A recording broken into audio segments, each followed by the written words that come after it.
Général Nakata, c'est Azali Koya.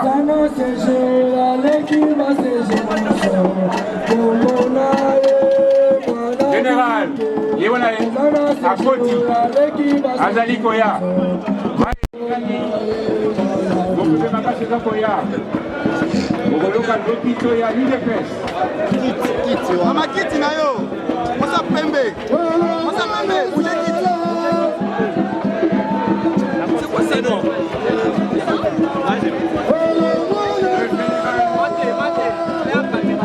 Augustin Kabouya, DG de l'UDPS.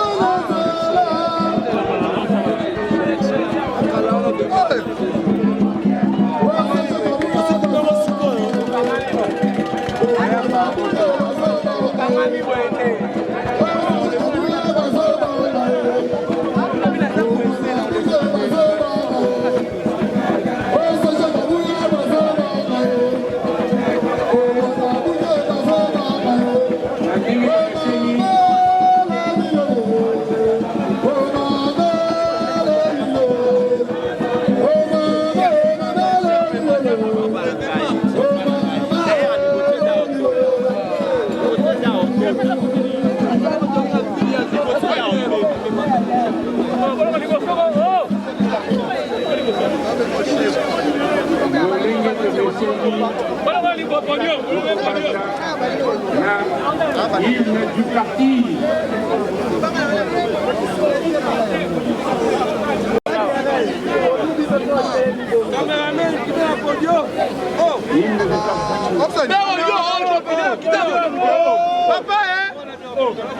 Pembe qui t'a chié.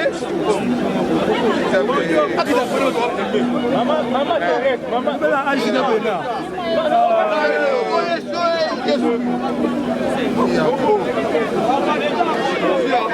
Pour la démocratie,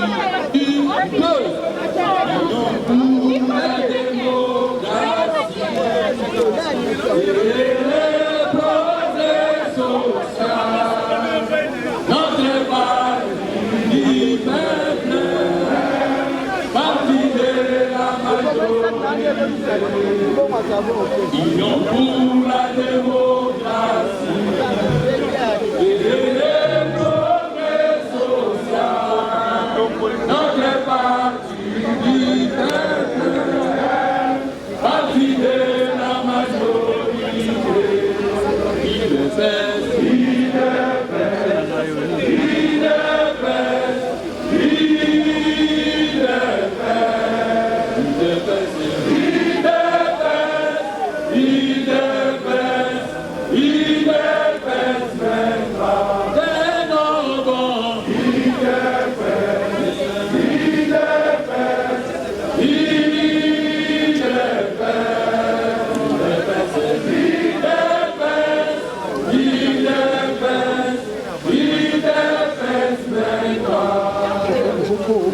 combattant de l'UDPS, luttons pour la démocratie, la liberté, le pouvoir, ils sont l'émanation du peuple. Nous combattants de l'UDPS, luttons pour la démocratie, la liberté, le pouvoir. Ils sont l'émanation du peuple.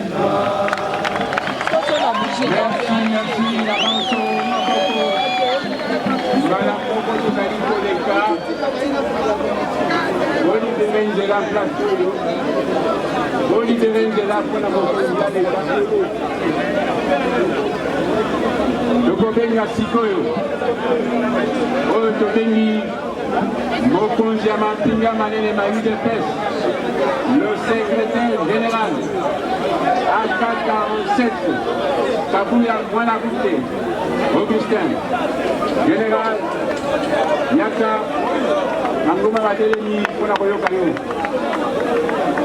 Nous allons Koloba, et nous allons conférence de presse.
Votre attention, s'il vous plaît.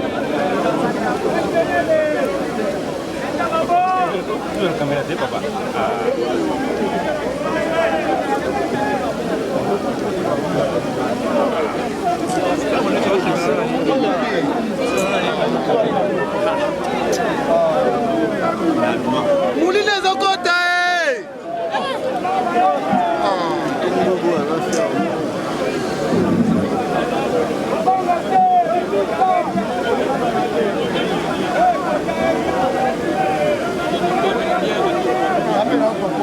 S'il vous plaît, votre attention, s'il vous plaît.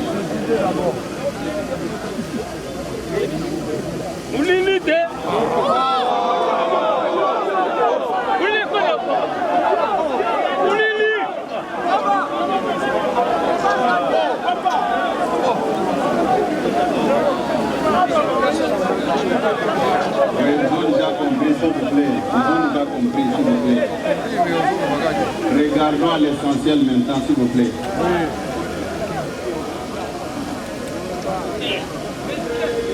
Aujourd'hui, nous avons fait ceci devant des accusés.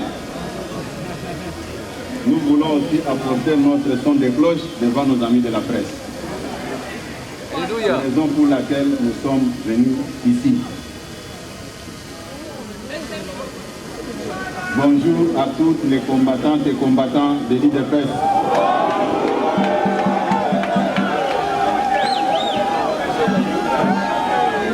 Avant de commencer notre communication de ce jour, je vous prie de vous tenir debout en observant une minute de silence en mémoire de nos frères et sœurs de l'Est.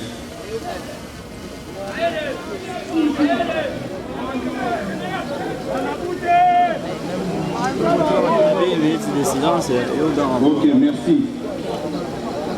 Mise au point de l'Union pour la démocratie et le progrès social du 20 juillet 2022. Le lundi 18 juillet 2022, M.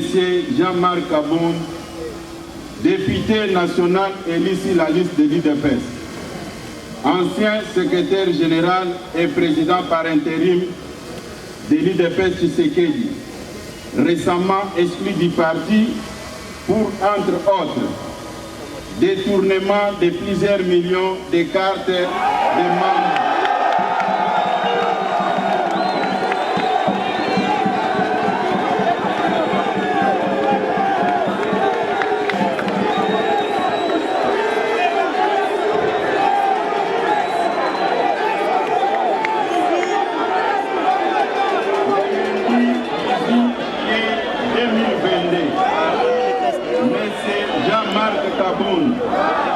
Député national, élu sur la liste de l'UDPS, ancien secrétaire général et président par intérim de l'UDPS Tshisekedi, récemment exclu du parti pour, entre autres, détournement de plusieurs millions de dollars de membres et de cotisations,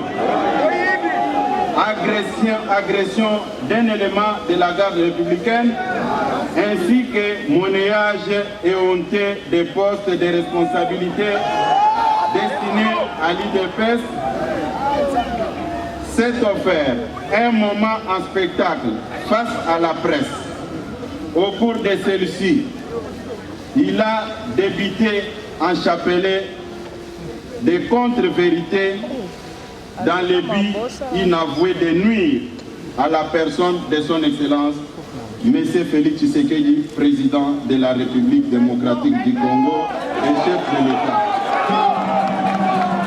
Comme tout le monde peut s'en rendre compte aujourd'hui, ce coup médiatique a été un non-événement qui ne mérite pas d'accaparer l'attention du public.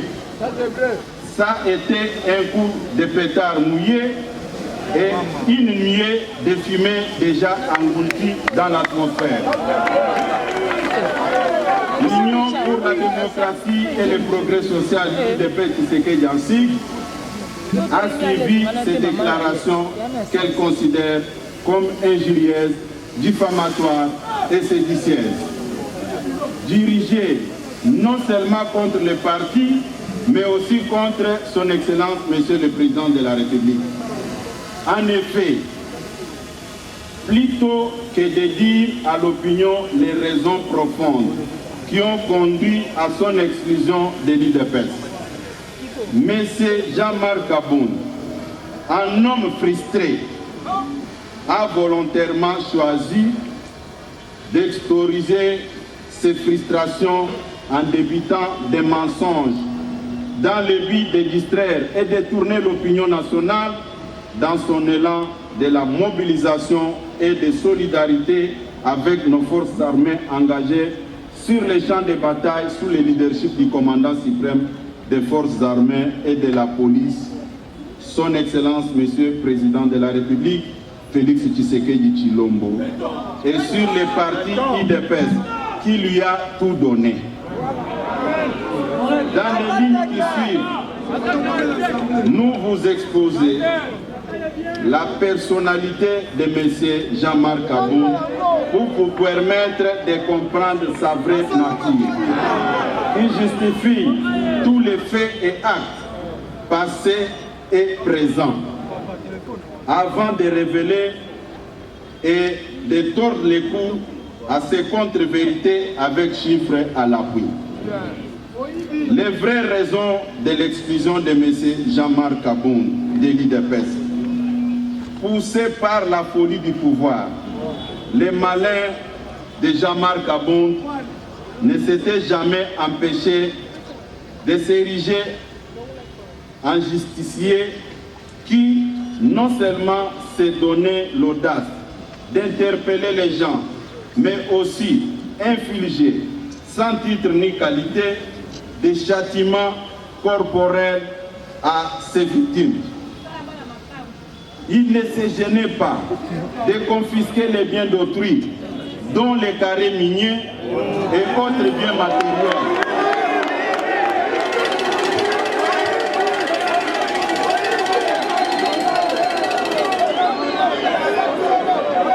Il ne se gênait pas de confisquer les biens d'autrui, dont les carrés miniers et d'autres biens matériels. Il se réclamait d'être héritier de Tshisekedi. Tous les combats menés par Etienne Tshisekedi, il ne s'est jamais octroyé les biens d'un paisible citoyen. À titre d'exemple, au mois de novembre 2021, Sieur Jean-Marc Kabund avait ravi les carrés d'un paisible citoyen congolais sans juste motif. C'est à la suite de plusieurs interventions lui faisait comprendre que son comportement ne reflétait en rien l'esprit tshisekidiste et notre idéologie socialiste. Que cette mine a été restituée à son propriétaire, provoquant la sainte colère de Jean-Marc, ce comportement barbare et immoral. Son comportement barbare et immoral ne discréditait pas seulement son auteur, mais aussi le parti qui se trouvait par ces faits mis en marge de l'idéal de l'état de droit prôné par nos pères fondateurs qui avaient consenti d'énormes sacrifices et payé l'effort de leur vie pour sa matérialisation. Sans devoir énumérer toutes les antivaleurs qui ont caractérisé sa gestion calamiteuse de notre formation politique, dont notamment enrichissement personnel rapide et sans cause, insolence et la délinquance politique, ainsi que les manipulations tribales au sein du parti. Les derniers méfaits visibles et connus de M. Jean-Marc Kabunda, qui lui a valu l'exclusion de l'IDPS, n'est pas une quelconque contradiction idéologique ou politique avec le chef de l'État, Félix Tshisekedi. Moins encore avec les instances du parti dont il assurait personnellement de manière autocratique la direction, mais plutôt sa délinquance qui l'a conduit à humilier publiquement par le canal de ses gardes du corps un membre de nos forces armées, plus précisément un élément de la garde républicaine. Ayant étalé constamment son immoralité sur la place publique, son incapacité à vivre dans la société des personnes civilisées et son refus de se soumettre aux valeurs de la social-démocratie, l'IDPS avait choisi de chasser Sieur Jean-Marc Kabund de ses rangs pour préserver les acquis de sa vie.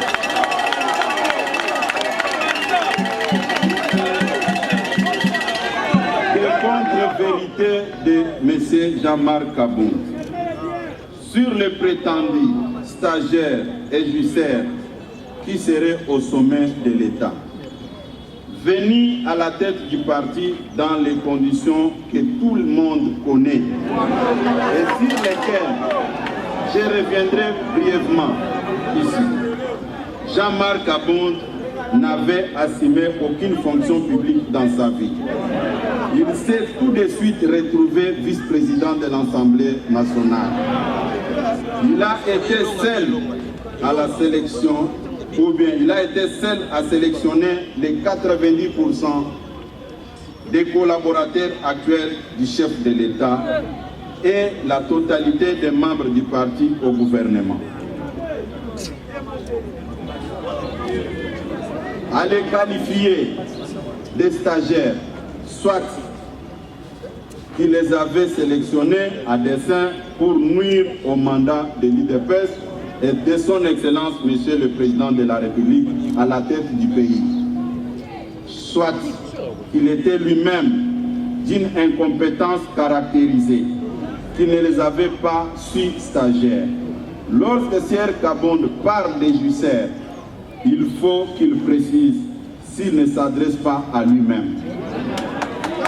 Un ministre des appareils mobiles a été institué dans notre pays par le décret du Premier ministre numéro 012/15 du 20 février 2012. À cette époque, Tshisekedi était dans l'opposition. C'est pourquoi, avant de s'adresser au public, il faut mener des enquêtes et amener des chiffres. Et ce sont des chiffres qui peuvent parler au lieu de laisser des plumes pour rien.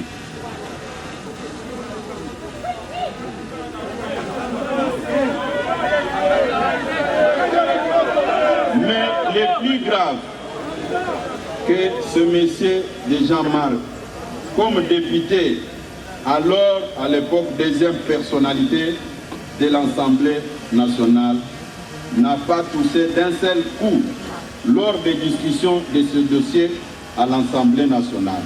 Il a entendu son éviction pour venir se déballer par une sorte de règlement des comptes. L'on peut comprendre en quoi les mensonges restent intimement liés au jeune même de Jean-Marc Kabonde, qui à son temps a dû mentir sur ses origines pour gagner la confiance du fait docteur Étienne Tshisekedi.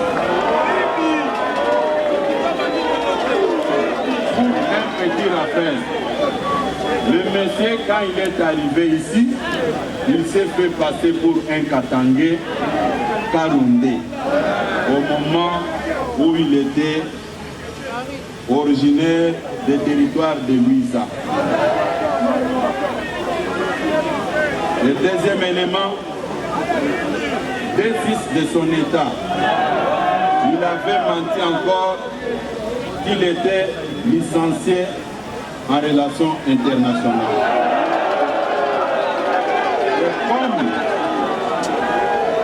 Et comme il y a un adage qui dit, vous pouvez tromper tout le monde, pas votre propre conscience.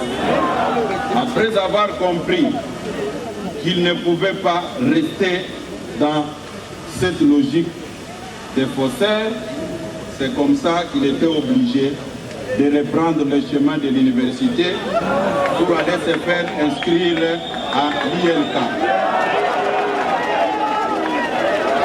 Des réalisations dans le secteur des droits de l'homme. Depuis l'arrivée de son Excellence Félix Tshisekedi au sommet de l'État, il n'y a aucun homme politique, aucun détenu politique sous ces régimes qui croupissent encore en prison. Il n'y a aucun exilé politique. La preuve en est que lui-même s'est permis d'insulter du début à la fin le président de la République. Il dort calmement dans sa maison, construite dans des conditions que tout le monde connaît. Et les images de son speech étaient diffusées sur la chaîne nationale. C'est-à-dire, la démocratie se porte bien en République démocratique. Sur le plan diplomatique, retour de la RDC dans les concerts des nations.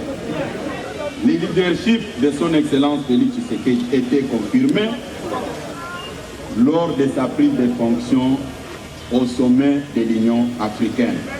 Aujourd'hui, il préside la CAC que tout le monde connaît. De telles réalisations ne pouvaient pas pousser un monsieur qui réfléchit de l'échec sur le plan diplomatique. Plusieurs conflits, plusieurs dossiers ont été traités, on trouvait même des réponses sous le leadership de Félix Tshisekedi à la tête de l'Union africaine.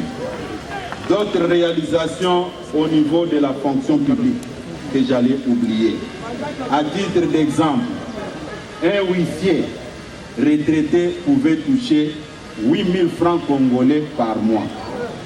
Avec Félix Tshisekedi, ce salaire est passé de 8 000 francs à 87 000 francs. Un directeur chef de service retraité pouvait toucher 12 000 francs par mois. Et aujourd'hui, le salaire est passé de 12 000 à 120 000 francs congolais. C'est-à-dire de 300% à 800%. Cette majoration ne dit rien devant M. Kabound.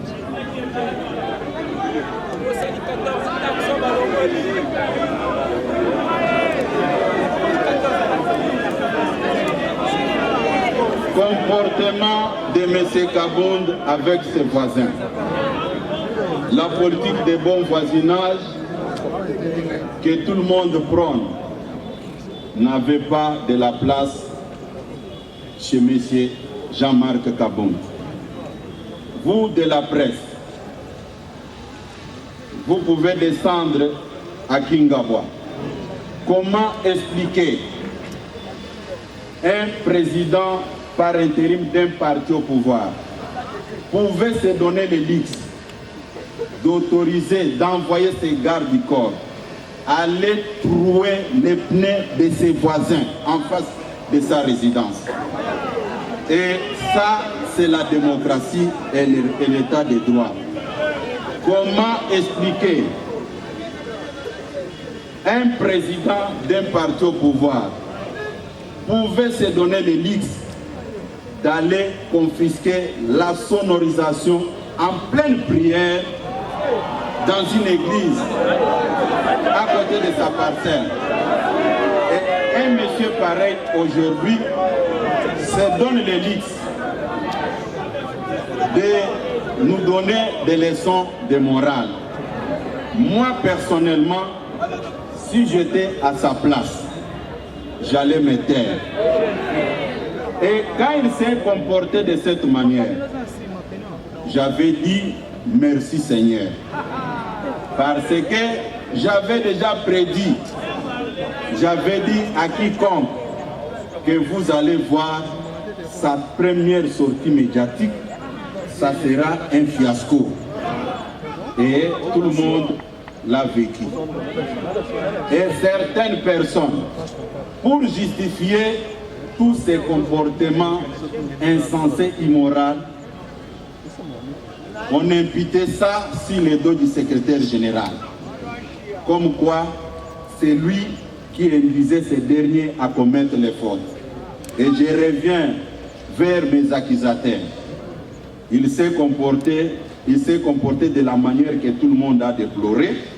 Est-ce qu'il est encore avec le secrétaire général? En ce qui concerne la gestion du parti, j'étais personnellement choqué. Tout le monde sait que pour nommer les comités fédéraux, c'est le secrétaire général qui propose. Mais je prends à témoin les responsables des départements qui sont assis derrière moi, tous les comités fédéraux que vous avez vus dans les réseaux sociaux. Est-ce que c'était l'œuvre du secrétaire général? Ou encore moins, l'œuvre du département de l'organisation? La réponse est non. C'est la raison pour laquelle vous allez constater dans les nominations, il y avait des policiers, des militaires, des morts, les gens d'autres formations politiques. Et aujourd'hui, chercher à s'en prendre au chef de l'État parce que le parti vous a mis à l'écart, c'est de la malhonnêteté. La frustration de M. Kabound dans sa mégestion. Comment expliquer il pouvait se permettre d'aller proposer au chef de l'État des mises en place dans l'armée, dans la police et dans le service de sécurité au moment où il n'avait pas qualité. Et il sait que le chef de l'État lui avait retourné avec ces propositions. Et je peux vous dire, c'est parmi les éléments qui avaient créé des frustrations. Moi, je vous dis ici, il va suivre cette mise au point. Il y a des gens qu'il a recrutés qui ne connaissent absolument rien. Au moment où il avait quitté le parti, il pouvait se concentrer à créer son parti sans faire le bruit. Mais il a perdu 6 mois, rien que mettre une armée numérique en place pour s'en prendre au secrétaire général, croyant que ça pouvait déstabiliser l'UDPS. Et c'était une peine perdue quand il s'est rendu compte que cette démarche ne pouvait rien apporter. C'est comme ça qu'il s'est précipité, sachant qu'il n'a pas une base électorale. S'il y a élection aujourd'hui, il ne sera pas en mesure d'aligner les candidats. Il ne sera pas en mesure d'aligner les candidats à tous les niveaux. C'est comme ça qu'il a créé cette diversion en trompant l'opinion que le chef de l'État était en train de préparer une tricherie. J'étais avec lui dans tous les rendez-vous avec le chef de l'État. Je sais ce que je parle. Ce n'est pas pour rien que vous m'aviez vu ici initier des consultations avant de mise en place dans des entreprises publiques. Et ce qu'il a dit, personnellement, je suis au regret. Depuis qu'il avait quitté le parti, je disais à tout un chacun, calmez-vous, ça ne sert à rien de revenir sur le passé. Mais comme il a osé ouvrir ces chapitres, je me vois dans l'obligation de restituer la vérité à notre base.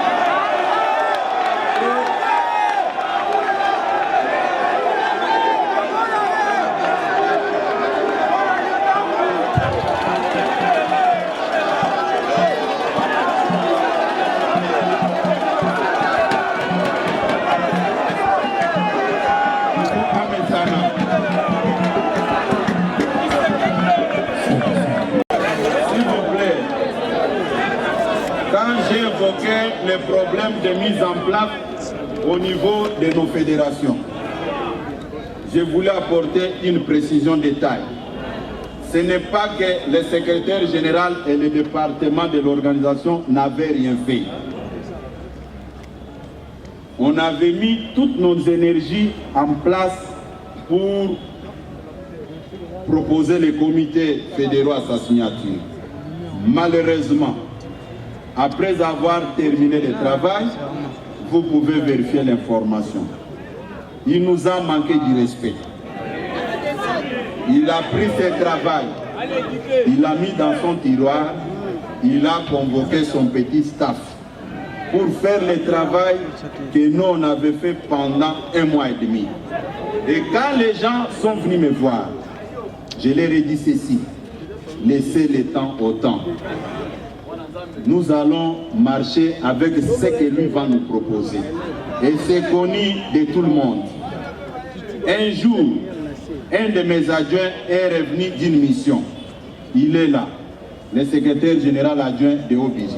Il m'a fait un rapport que moi-même, je n'ai pas voulu approuver pour sauvegarder son image.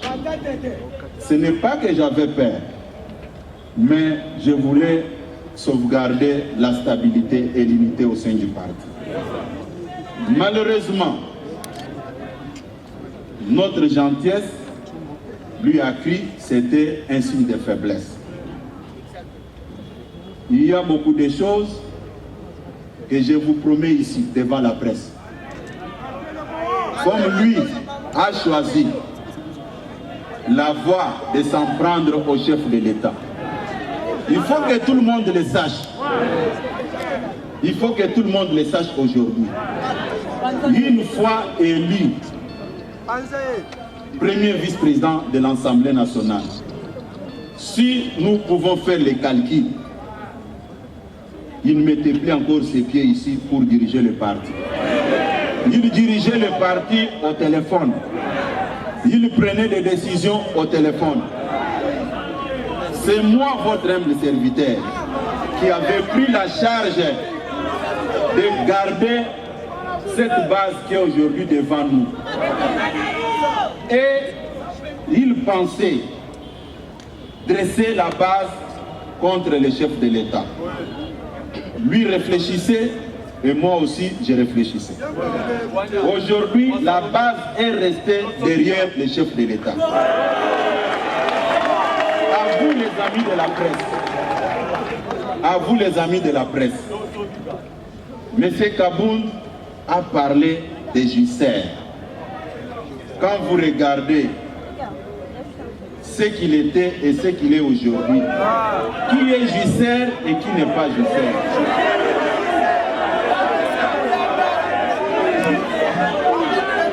Chers amis de la presse, là où moi je n'étais pas d'accord avec vous, M. Kabound s'est permis de vous importuner.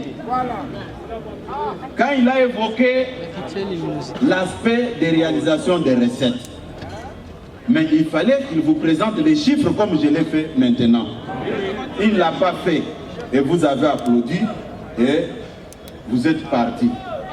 À la prochaine occasion, il faut poser des questions. C'est la moindre des choses. Il y a certains compagnons d'élite qui ne voulaient pas que je puisse parler. Ils ont avancé des arguments. À ton rang de secrétaire général, tu ne peux pas répondre à Kabound. J'ai dit non.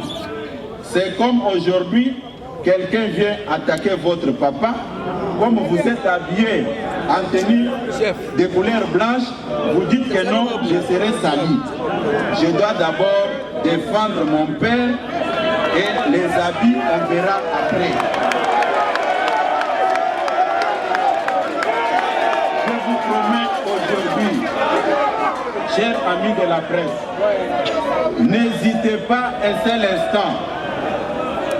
Chers amis de la presse, n'hésitez pas un seul instant. N'hésitez pas un seul instant de venir vers moi si vous avez une quelconque préoccupation. Et vous êtes témoin. Depuis que M. Kabound était devenu premier vice-président de l'Assemblée nationale, il ne prenait aucun journaliste au téléphone. Est-ce que c'était une considération? Aujourd'hui, quand il s'est retrouvé dans cette position, il a fait appel à la presse.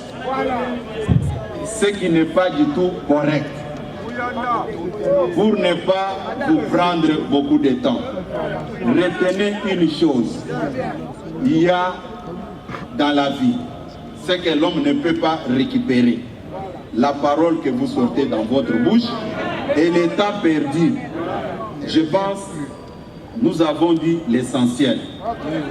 Ceux qui ont des questions, nous sommes à votre disposition pour répondre. Si vous constatez que la matière a été bien transmise, vous allez me libérer calmement et partir. Si vous n'êtes pas satisfait, je suis à votre disposition pour répondre à toutes sortes de questions. Merci beaucoup.